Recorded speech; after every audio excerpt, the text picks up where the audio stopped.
வணக்கம் சவுக்கு மீடியா நேயர்களே. நேற்றைய காணொலியில் சங்கர் சாரின் தாயாருக்கு நடந்த கொடுமைகளை பற்றி பேசியிருந்தோம். மக்கள் ஆதரவையும் தங்களோட இரங்கலையும் தெரிவிச்சிருந்தீங்க. சவுக்கு மீடியா சார்பாகவும் சங்கர் சாரின் சார்பாகவும் மக்கள் எல்லாத்துக்கும் நான் நன்றியை தெரிவிச்சுக்கிறேன். இனிமேல் தொடர்ந்து சவுக்கு மீடியாவில் காணொலிகள் வரும். நீங்கள் முன்னாடி எப்படி ஆதரவு தந்தீங்களோ அதே ஆதரவை இனி வரும் வீடியோக்களுக்கும் நீங்கள் தருவீங்கன்றதை நான் நம்புகிறேன். சங்கர் சாரோட தாயாரின் மரணத்திற்கு ஒரு முக்கிய காரணமாக அமைந்த அந்த வீட்டில் மலத்தை கொண்டு வந்து ஊற்றின அந்த சம்பவத்தை மீண்டும் மக்கள்கிட்ட நினைவு கூற நான் விரும்புகிறேன். அதை மக்கள் நீங்கள் தெரிஞ்சுக்கங்க. ஏன்னா அந்த சம்பவத்தில் முழுசாக என்ன நடந்துச்சுன்றதே நிறைய பேத்துக்கு தெரியாது. அதை இந்த வீடியோவில் நம்ம ஃபுல்லாக பார்ப்போம். மார்ச் 24, 2025 அன்னைக்கு சார் வழக்கம் போல் சரி மீடியாவுக்கு ஷூட் பண்ணலான்னு சொல்லிட்டு கார் எடுத்துகிட்டு கிளம்புறாரு. அப்பயே சார் பார்க்குறாரு பின்னாடி ஒரு வேன் வருதுன்னு சொல்லிட்டு. ஏன்னா எப்பயும் அந்த சைடு பெரிய பெரிய வாகனங்கள்லாம் உள்ளே வராதான். சரின்னு சொல்லிட்டு அவர் கார் எடுத்து கிளம்பிட்டார். அப்போ அம்மா மட்டும் வீட்டில் தனியாக இருந்திருக்காங்க. இருந்தப்போ யாரோ வீட்டை தட்டிருக்காங்க. அம்மாவும் போய் பார்க்குறாங்க. பார்த்தா ஒரு 20-25 பேர் கொண்ட ஒரு கும்பல். அம்மா பயந்து போயிட்டு சரின்னு சொல்லிட்டு எல்லா கதவையும் மூடுறாங்க.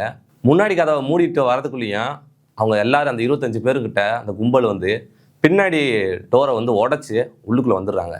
உள்ளுக்குள்ளே அந்த வேனில் கொண்டு வந்த இந்த மலம் கலந்த கழிவு நீரை கொண்டு சாரோட பெட்டு, கிச்சனு, அவங்க தங்கி இந்த வீடு ஃபுல்லாக ஊற்றி விட்டாங்க. அந்த ஃபுட்டேஜெல்லாம் நீங்களே பார்த்துருப்பீங்க. மறுபடியும் கூட நீங்கள் பாருங்கள். சரின்னு சொல்லிட்டு சார் யதார்த்தமாக கால் பண்ணுறாரு அங்கேருந்து. என்னம்மா ஆச்சு, என்னம்மா பண்ணுறீங்கன்ட்டு. அப்போ அந்த ஃபோனை பிடுங்கி கிட்டத்தட்ட அங்கே அந்த 25 பேர் கொண்ட கும்பல் சார் ஃபோனை பிடுங்கி அசிங்கசிங்கமாக வீடியோ காலில் அசிங்கசிங்கமாக சாரின்னு திட்டி அந்த வீடியோ நீங்களே பாருங்கள்.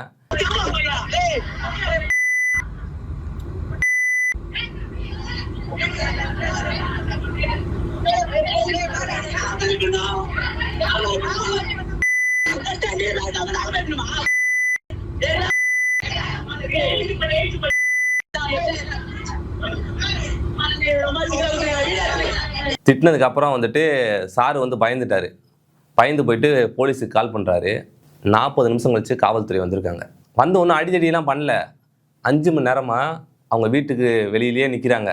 அந்த 25 பேரை கொண்ட கும்பல் எங்கேயும் தப்பிச்செல்லாம் ஓடல. வீட்டு முன்னாடியே நிற்கிறாங்க. அவங்க அம்மா வீட்டுக்குள்ளேயே இருக்காங்க. சார் இந்த மாதிரி அம்மா மட்டும் வீட்டுக்குள்ளே இருக்காங்க சார்னு சொல்லிட்டு சார் கால் பண்ணி போலீஸுக்கு சொல்கிறாரு.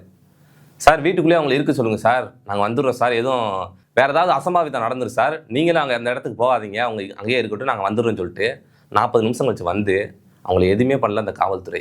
அந்த 5 மணி நேரமாக உள்ளுக்குள்ளேயே அவங்க நின்றதில் இந்த இன்ஃபெக்ஷன் ஆகி இன்றைக்கி அம்மா இல்லை. இந்த விஷயம் மக்களுக்கு தெரியாதுன்னு நினைக்கிறேன். தூய்மை பணியாளர்கள் திடீர்னுலாம் போயிட்டு சார் வீட்டுக்குள்ளே போய் ஃபஸ்ட்டு அவங்க தூய்மை பணியாளரே கிடையாது. தூய்மை பணியாளர்கள் மாதிரி வேடமிட்டு வந்த ஒரு கும்பல், செல்வ பெருந்தகை அவர்கள் அனுப்பிவிட்ட ஒரு மோசமான ஒரு அரக்கத்தனமான ஒரு கும்பல் உள்ளுக்குள்ளே அந்த கழிவு நீரை ஊற்றுனது. அவங்கெல்லாம் உண்மையான தூய்மை பணியாளர்கள்லாம் கிடையாது. அந்த தூய்மை பணியாளர்கள் அவங்களாலாம் வரல. இது காவல்துறைக்கு தெரியாமலாம் இல்லை. காவல்துறையிட்ட போயிட்டு இந்த மாதிரி தூய்மை பணியாளர்களை அவர் அவதூறாக பேசிட்டாரு, எங்களை காயப்படுத்திட்டாரு, நாங்கள் அவர் வீட்டு முன்னாடி ஒரு கண்டன ஆர்ப்பாட்டம் நடத்தணும்னு சொல்லிட்டு அங்கே இருக்கக்கூடிய காவல் நிலையத்தில் இந்த கும்பல் அனுமதி வாங்கியிருக்கு. இந்த காவல்துறையும் அவங்களுக்கு அனுமதி கொடுத்துருக்கு. தமிழ்நாட்டில் போராட்டம் நடத்த எல்லா கட்சியும் போயிட்டு காவல் நிலையத்தில் அனுமதி கேட்டால் ஒரு அனுமதியும் கொடுக்க கிடையாது. அதிமுக பல போராட்டங்களுக்கு அனுமதி கேட்டுச்சு. அப்போ அனுமதியே தர கிடையாது. போயிட்டு இந்த கஸ்டடியல் டெத்துக்கு விஜய் அவர்கள் அனுமதி கேட்டார். போனால் போராட்டத்துக்கு அனுமதி கொடுத்துட்டு எவெல்லாம் போகிறான்னா அவனை ஃபுல்லாக வழிமறிச்சுங்கிட்டு அனுப்பி விடுறது. இப்படிப்பட்ட ஒரு காவல்துறை எப்படி ஒரு 25 பேர் கொண்ட கும்பல் அது ஒரு தனிநபர் வீட்டு முன்னாடி போராட்டம் நடத்துறதுக்கு அனுமதி கொடுச்சு அப்படின்றதே இன்ன வரைக்கும் எனக்கு தெரியல. அதுக்கப்புறம் அந்த தாக்குதல் நடத்திட்டு 5 மணி நேரமாக அவங்க வெளியே நிற்கிறாங்க. காவல்துறை வருது, நின்றுட்டு சும்மா பக்கத்துலேயே இருக்காங்க.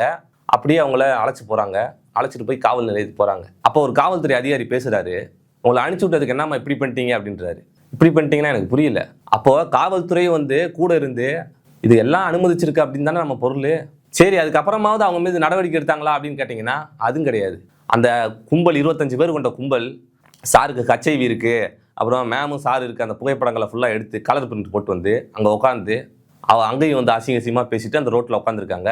அப்படியே அந்த ஊர்வலமாகவே காவல் நிலையத்துக்கும் போகிறாங்க. காவல் நிலையத்தில் 4 மணி நேரம் இருக்காங்க. அவர்கள் எல்லாம் கைது செய்யப்பட்டிருக்கணும்ல, ஒருத்தர் கூட கைது செய்யப்படல. 4 மணி நேரம் கழிச்சு அவங்க பாட்டுக்கு அவங்க வீட்டுக்கு போய் கஞ்சியை குடிச்சிட்டு தூங்கிட்டாங்க. சார் போய் எஃப்ஐஆர் போடுங்கன்னு சொல்லிட்டு சொல்ல, நாங்கள் மேல் இடத்துல கேட்டுட்டு தான் எஃப்ஐஆர் போட முடியும், நீங்கள் வெயிட் பண்ணுங்கன்னு சொல்லிட்டு சிஎஸ்ஆர் காப்பி கூட நீங்கள் கொடுக்கல. சரின்னு சொல்லிட்டு சார் ப்ரெஸ் மீட்டில் சொல்கிறாரு, எங்களுக்கு சென்னை மாநகர காவல்துறை மீது எங்களுக்கு நம்பிக்கை இல்லை அப்படின்னு சொல்கிறாரு. உடனே அந்த வழக்கு சிபிசிஐடிக்கு மாற்றப்படுது. சரி, அப்படியாவது வழக்கு எஃப்ஐஆர் போட்டாங்களான்னு கேட்டிங்கன்னா எஃப்ஐஆர் போட்டாங்க. 25ஆம் தேதி எஃப்ஐஆர் அவங்களே போட்டு 25ஆம் தேதி நைட்டு கொண்டு போய் அந்த குற்றவாளிகள் இருக்காங்களே, அதில் ஒரு 6 பேர்த்த தான் வந்து கொண்டு போய் நீதிமன்றத்தில் ரிமாண்ட் பண்ணியிருக்காங்க. அந்த எஃப்ஐஆரில் போட்டிருக்க எல்லா செக்ஷனுமே பெயிலபிள் செக்ஷனு. நீதிமன்றம் அவங்க எல்லாத்துக்குமே வந்து ரிலீஸ் பண்ணிருச்சு. இந்த ரிலீஸ் பண்ணது, இந்த எஃப்ஐஆர் போட்டது எதுவுமே வந்துட்டு சங்கர் சாருக்கும் தெரியாது, நம்ம அட்வொகேட்டுக்கும் தெரியாது. அவங்க எல்லாருமே வெளியே வந்துட்டாங்க. இது செய்தித்தாளில் படித்து தான் வந்துட்டு தெரியுமா. இப்போ காவல்துறை வந்து எப்படிப்பட்டவங்க அப்படின்றதே எனக்கு உண்மையிலே தெரில. ஒரு கொடூர மனம் படைத்தவர்கள். ஏன்னா திமுக அரசு, இந்த செல்வ பெருந்தகை அவர்கள், இவங்க எல்லாம் சேர்ந்து தான் வந்துட்டு இந்த திட்டமிட்ட ஒரு கேவலமான ஒரு மோசமான ஒரு செயலை செஞ்சுருக்காங்க. நான் ஒரு வேணு சொன்னேன் பாருங்க, அந்த வேணு வந்துட்டு செல்வ பெருந்தகை அவர்களோட ஆதரவாளரான ஒரு கவுன்சிலர் வந்து அந்த வேனை புக் பண்ணி நல்லா மலம் சாக்கடை எல்லாத்தையும் அள்ளி அந்த இதற்கு அனுப்பி விட்டுச்சிருக்காரு. இந்த காவல்துறை அவங்கள ஒருத்தரை கூட அரெஸ்ட் பண்ணாமல் அட்லீஸ்ட் கூப்பிட்டா விசாரிச்சிருக்கணும்ல. எந்த விசாரணை நடத்தலை. அந்த குற்றவாளிகள்லாம் எங்கே இருக்காங்க தெரியுமா? எல்லாம் சுதந்திரமாக சுற்றிட்டு முதலமைச்சர் கூடயே போயிட்டு டீ குடிக்கிறாரு அந்த குற்றவாளி. எந்த லட்சணத்தில் இந்த ஆட்சி இருக்குது பார்த்தீங்களா? அதுலேயும் இன்னும் சில குற்றவாளிகள் செல்வ பெருந்தகை அவர்கள் கூட எப்போல்லாம் ப்ரெஸ் மீட் கொடுக்குறாரோ அப்போல்லாம் வந்து பின்னாடி நிற்கிறது. ஆனால் கேட்டாங்கன்னா வச்சுக்க, எனக்கு அதுக்கு சம்மந்தமே இல்லை, திட்டமிட்டு அவதூறு பரப்புகிறாங்க அப்படின்றது. ஒருவேளை செல்வ பெருந்தகை அவர்கள் தான் இது காரணம்னு சொல்லிட்டு பேசுனா பிசிஆர் ஆக்ட். இது எந்த மாதிரியான ஒரு அணுகுமுறைன்றதே எனக்கு தெரில. உண்மையிலே வந்துட்டு ரொம்ப கஷ்டமாக இருக்குது. இப்போ அம்மா இறந்துட்டாங்க. இந்த வழக்கில் இதுக்கு மேலே என்ன தெரியுமா நடக்கும்? அம்மா மட்டும்தான் அந்த வீட்டில் இருந்தாங்க, அவங்க மட்டும்தான் நேரடி சாட்சி. அப்போ இவங்களை ஃபுல்லாக அரெஸ்ட் பண்ணிவிட்டு இந்த வழக்கில் வந்துட்டு கடைசியில் ட்ரையல் வரப்போ ஐடென்டிஃபிகேஷன் பரேட் நடக்கும். அம்மாவே இல்லையே, அம்மா தான் இறந்துட்டாங்களே, அவங்களே இல்லைன்னு சொல்லிட்டு காவல்துறை சொல்லுவாங்க. அந்த வீடியோவில் வந்தது நானே இல்லைன்னு சொல்லிட்டு அந்த குற்றவாளிகள் சொல்லுவாங்க. நீதிமன்றம் ஆமாங்க எவிடன்ஸ் இல்லைன்னு சொல்லிட்டு ரிலீஸ் பண்ணும். கேஸ் முடிஞ்சு. அப்போ இது நீதி எங்கே? அம்மா இறந்து போனதோட நீதியும் புதைக்கப்பட்டுருச்சு. திட்டமிட்டு காவல்துறை இன்னைக்கு குற்றவாளிகளை ஃபுல்லாக விடுவிச்சிட்டாங்க. அம்மா இறந்துட்டாங்க, இன்னும் எப்படி நீதி வாங்கி தருவாங்க இந்த காவல்துறை? சென்னை உயர்நீதிமன்றம் 3 மாதத்துக்குள்ளே இந்த வழக்கை விசாரித்து முடியுங்கன்னு சொல்லிட்டு ஒரு ஆர்டர் போட்டிருக்காங்க. இந்த காவல்துறை இன்னும் வரைக்கும் ஒரு விசாரணை கூட நடத்தலை. யாரோ ஒரு ப்ரொடியூசர் வந்து நாங்கள் அடித்து பணம் வாங்கினோன்னு சொல்லிட்டு ஒரு பொய் கேஸ் கொடுத்தாருன்னா எங்களை கூப்பிட்டு விசாரிப்பீங்க.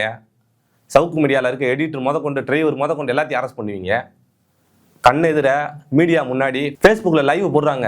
அவ்வளவு ஆதாரங்கள் இருந்தால் ஒருத்தரை கூட கைது செய்யலை. அப்போ இது முழுக்க திமுக அரசும் இந்த காங்கிரஸ் கட்சியினுடைய தலைவரான செல்வ பெருந்தகை அவர்களும் இதற்கு பின்னாடி பல அரசியல் புள்ளிகளும் இணைந்து தான் திட்டமிட்டு சங்கசாரோட வீட்டில் மணத்தள்ளி ஊற்றி இப்படியான ஒரு தாக்குதலை அரங்கேற்றினாங்க. இதுதான் வந்து ஒரு முக்கியமான காரணம் அம்மாவோட இறப்புக்கு அப்படின்றது நேற்றே நான் உங்கள்கிட்ட சொன்னேன். இன்றைக்கி அந்த வழக்கு அவ்வளோதான் முடிஞ்சு.